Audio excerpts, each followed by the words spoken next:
Hey friends, welcome back to the channel. Today we're going to tackle one of those timeless questions that comes up again and again in the art community. What's the difference between digital art and traditional art? Now, before anyone sharpens their pitchforks, this is not about saying which one is better than the other, or maybe even which one is easier than the other. What I want to do in this video is walk you through the things we can actually compare between the two. Stuff like how light effects and layer modes work digitally versus what we have to do traditionally, or how brushes and paint behave compared to digital brush packs. The very real difference between mixing paint and picking colors on a wheel, and even practical things like storage. We'll even talk about how to choose a medium based on your goals, your budget, and your curiosity. So if you've ever wondered whether you should spend your money on a good drawing tablet or a starter set of paints and pencils, or if you've just been curious about how the two approaches overlap, this video is for you. Of course, before we dive in, let me do some quick housekeeping. If you like hanging out here, make sure to hit that like button, subscribe for more art content, and do check out my Patreon if you want to go even further behind the scenes. Because over there I share exclusive tutorials, process breakdowns, and I even send out free merch as part of certain subscription tiers. Patreon is also very much the reason I can keep making these deep dive videos, so if you want to support the channel directly, that's the best way to do it. Alright, let's jump in. Welcome back to another Butcher Shop.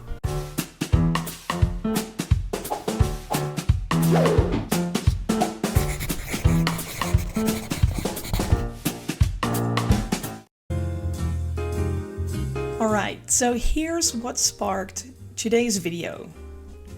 Last week I was at a convention and a young dude came up to me with a really good question. He asked me, should I invest in a good drawing tablet or should I buy a good traditional starter set? And honestly, I love this question because it opened the door to a much bigger conversation.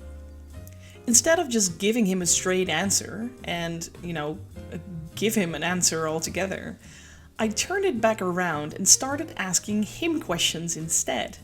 Things like, what are you working with now? And what do you aspire to do? What's your experience with both mediums so far? Because here's the thing, there is no universal better option. It all completely depends on your goals and your personality and what excites you about creating. For me, for example, I added gouache painting to my repertoire for two main reasons. Very firstly, I missed the feeling of actual painting. I spend so much time digitally these days that my hands and my brain, and in a way also my heart, just started craving for that tactile, physical experience again. The sound of the brush against the paper, like the soft crunching sound, like the hairs brushing the texture, even the smell of the paint, even the little imperfections that make every brushstroke unique. I guess that's what I longed for, and that's just something that I simply won't get when I work in, for example, Photoshop. My second reason to dive deeper into traditional painting is that, well, maybe this one is a bit more philosophical, but painting with real paint helps separate my work from the flood of AI slop out there. When I sit down with gouache or with my watercolors or even acrylics, basically anything that is not digital, I know that every mistake, every highlight, every brush stroke is mine. It's proof of process, proof of humanity. And in a way, it's kind of sad that this is even an argument in the first place, because I am a firm believer that you should always make art for yourself. But at a certain point when, your art becomes more known and more people look at your work, it sadly also means that more and more people will cry wolf and call your work AI generated, while it is most definitely not. So yeah, it's a double-edged sword, because yeah, I do make my art for me, even though there is some form of business aspect, connected to all of this as well at the moment. I don't feel like I should prove anyone anything. Like, I don't need to. Like, you either love my art or you don't. And if you want to cry nonsense in my face, then by all means. But I will try to educate you afterwards. So, yeah. I don't have to make these videos. I know, I'm well aware of that. But some part of me, deep down inside, maybe even embraces these sort of progress videos, especially when it's made with traditional mediums, just to sort of shove it in these faces of these AI people, these AI bros. Just shove it in their face. Like, hey man, cool, you got your prompt. Here's what I made, for real. So, yeah, I mean, and that does kind of make me feel better. If I can point out an AI bro that what he made sucks, and that, my work was handmade, and yeah, sure, it has imperfections, and sure, I'm not this Leonardo da Vinci or anything. Like, I'm not a prodigy or anything. I paint, and I enjoy what I do. In any case, in a time where we constantly have to sort of prove that our work isn't machine-made, traditional mediums feel almost sacred these days. So before you even choose a medium, start with asking yourself, why would you want to pick up that specific medium? Why do you want to switch? What do you hope to gain? Sometimes the answer will lead you to digital art, and sometimes it will lead you to traditional art. Sometimes both. And that's the cool part, I think, of art altogether.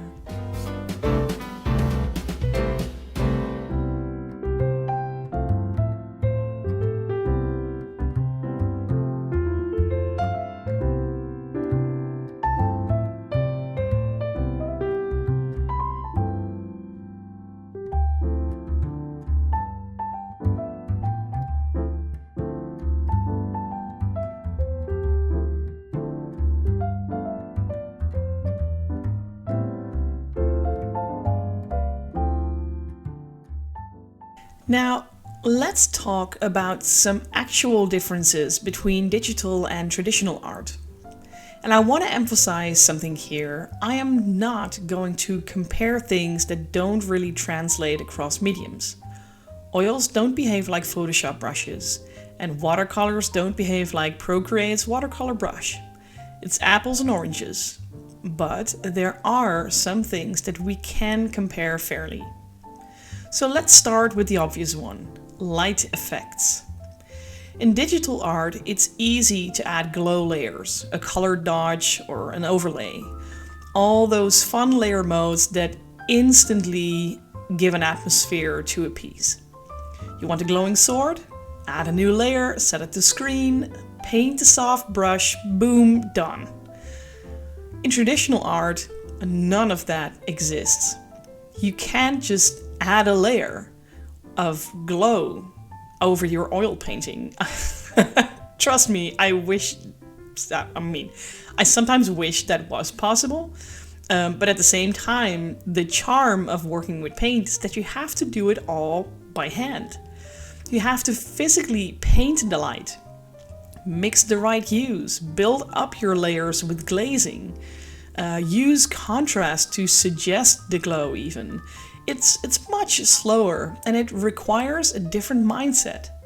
But the end result can feel much richer because of that build-up. Well, perhaps this is the one thing that is actually easier to do when working digitally. Yeah. Which kind of brings me to the next topic. Digital brushes are endlessly customizable. You can download brush packs that simulate bristles or texture, rain, or scattered leaves. There is a brush for almost everything, and that's brilliant for speed and variety. But a lot of those brushes are algorithmic shortcuts. They produce patterns based on certain parameters, and if you rely on them too much, you might stop practicing some foundational stroke control. Real brushes are physical objects you learn to read. How much paint does a brush hold? How tight does the brush point stay after repeated strokes? And how does a flat brush behave when dragged at a diagonal? A filbert blends in a certain way, a rigger pulls fine lines, a fan gives you more texture. All of this is practical knowledge that you will have to learn to feel. And that feel is obviously not there in programs like Photoshop. Don't get me wrong though, both techniques teach you control. And both techniques teach you observation, because you will have to learn to see what the brush does on your screen. Like, I think in basics, the learning curve is the same, but you learn it through different senses. Like an actual paintbrush is very much something you feel, whereas a digital paintbrush is something that you see. So same but different, but still different but the same, and all those kind of memes and have at it. The thing is, the actual point of it is that they develop different hand reflexes and ways of looking at things. Let me throw in a little personal anecdote here, because when I work digitally, I absolutely hate, really hate doing fur. And I know I'm an artist who works with fur a lot. I think 90% of my work contains animals, which means you'll be drawing fur for the rest of your freaking life. I hate it. It's tedious. It never really looks the way that I want it to look.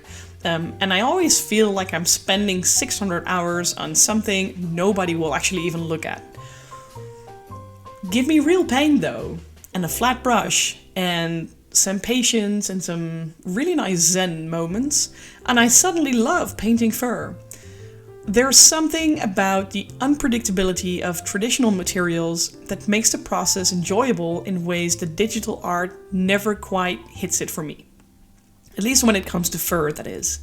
Because I'm a sucker for light effects. But anyway, the texture with paint really comes from the brush automatically. So yeah, I guess there's a good cheat for you.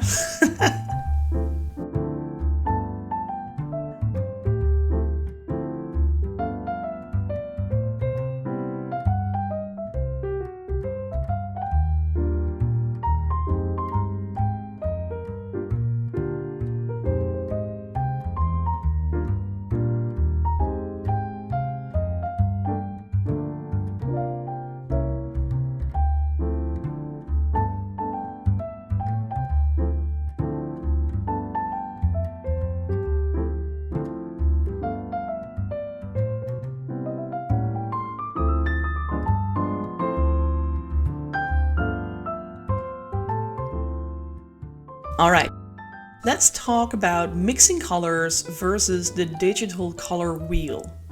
Because in digital art, you've got a color wheel and a picker. You've got infinite colors and infinite undos. Just hit that Ctrl-Z button, and if you make a mistake, just keep pushing that, and then you'll restore whatever it is you messed up. With paint, though, you are physically mixing pigments to get to a certain color. And sometimes what looks great on your palette looks completely different on paper. So yeah, that's color theory for you. And speaking of which, mixing color in general also teaches you that patience and subtlety, and it tests your knowledge about colors.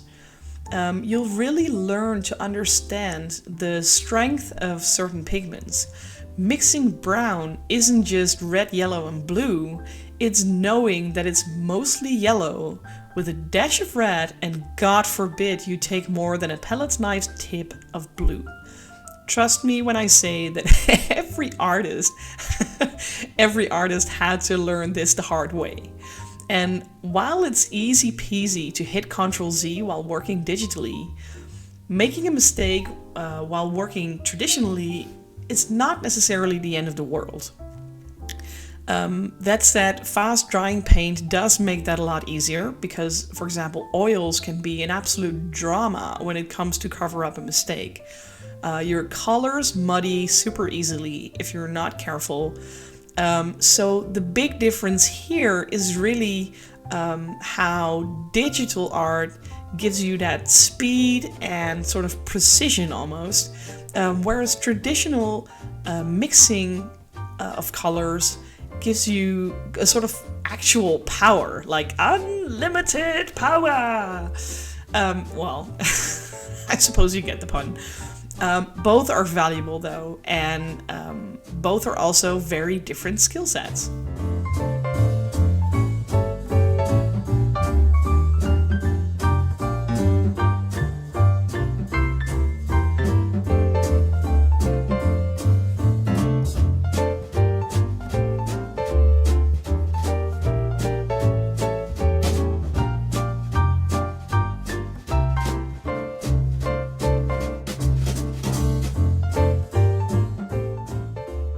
Another thing that's really worth mentioning is storage. With digital art, everything lives on your hard drive or your iPad or your cloud storage. And while most of us take all that space for granted, when you're working with digital files, most of that storage space is full before you know it, leading to storage subscriptions and a treasure chest full of thumb drives. With traditional art, you will have to store the actual paintings, which, depending on the size of your canvases, can become a logistical nightmare. And yes, size matters, both digitally and in real life. A giant oil painting takes up a lot of space in your studio. It also takes a long time to dry before you can move it. And you know what? Digital files don't have drying times, and they don't have a physical place that they need or require in order to exist.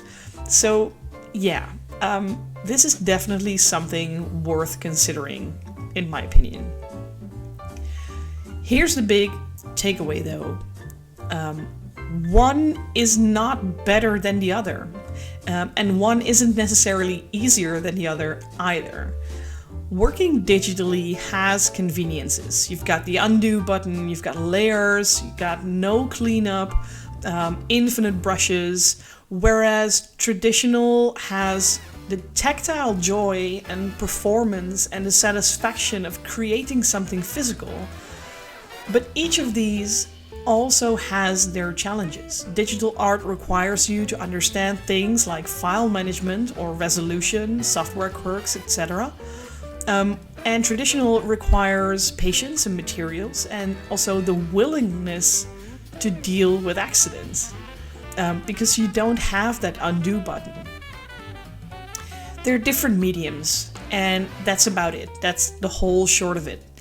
Different tools for different experiences, and sometimes using both can make you stronger overall as an artist. So don't ever hesitate to expand your horizon. If you are a pencil artist, but you are curious about how life as an artist is, or would be if you'd pick up paint, just do it. Just give it a try.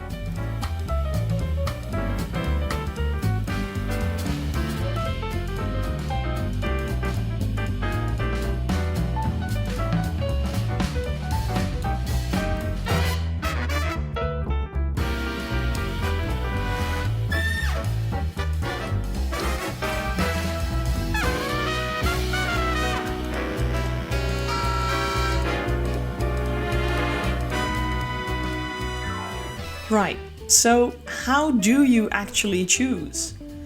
And the funny thing is, there is only one real answer. You experiment. If you've only ever worked digitally, pick up a cheap set of gouache or acrylics to play with.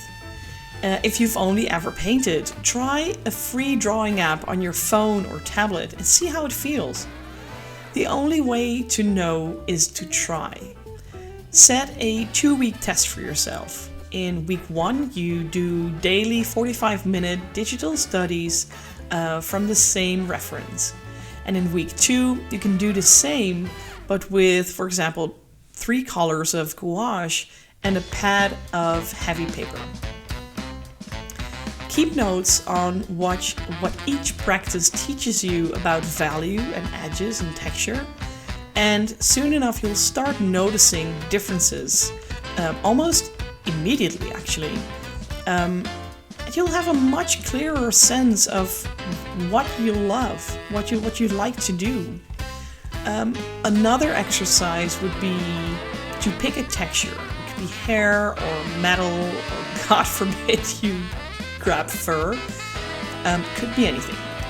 And try to render it in both mediums. So notice which medium makes the process more fun for you and which gives you the result that you'd want to keep making. I do understand that budget also plays a role here though. Oil paints, for example, are pretty expensive. The paints, the solvents, the canvases, it really tends to add up quickly. Acrylics and gouache, while very different from oils, are more affordable entry points. They let you explore painting without breaking the bank, sort of. And don't let anyone tell you that digital art is free. It is not. You've got your tablets, your styluses, your computer at all by itself, or your tablet. You've got software subscriptions. Everything costs money. The upfront investment is often bigger than a traditional starter kit, and often software these days is based on subscriptions. So again, we're not necessarily looking at a better or worse option. I'm really just trying to show you some of the differences. The choice comes down to your goals and your budget and curiosity. Start where you can and build out from there. To help you out, answer these questions honestly. First off, what do you want to create? Then ask yourself, who is your audience and how much space do you have? Also ask yourself, what is your budget and how much time can you commit to learning this particular technique? If you can answer those questions, those answers will point you in a direction for a specific medium. I hope this helps.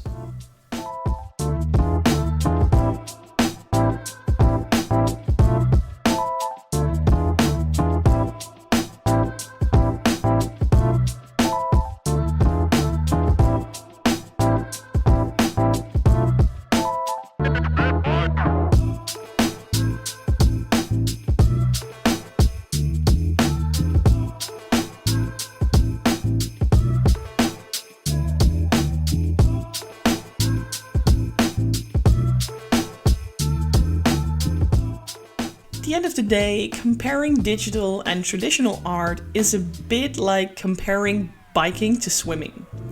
They're both valid, they're both wonderful, and both are capable of taking you to places. But they use different muscles and they give you different types of experiences. So, if you're debating which path to take, my advice is very simple. Don't think of it as an either or. Think of it as a yes and. Try both. Learn both. Take what you love from each. For example, I love painting with gouache, and a long time ago I used to work with pastels, with soft pastels, but it didn't really resonate with me as a medium. Today, I often pick up pastels to sort of enhance the color depth of my gouache, to give these shadows their soft edges, or to blend in certain color areas. So it's not an either or. This is very much an example of yes and. Yes, I paint with gouache and I use soft pastels to enhance the effects of the paint. So again, take what you love from each and develop your own style from there. That all said, thank you so much for hanging out with me today and exploring this topic. If you've enjoyed this video, please give it a like. And don't forget to subscribe to the channel. Perhaps you can even share it with a friend who might be stuck deciding between digital and traditional art. If you want more behind the scenes content, tutorials and free merch, go ahead and check out my Patreon. Your support means the world and it literally keeps me painting, both digitally and traditionally. So thanks again, and I'll see you in the next one.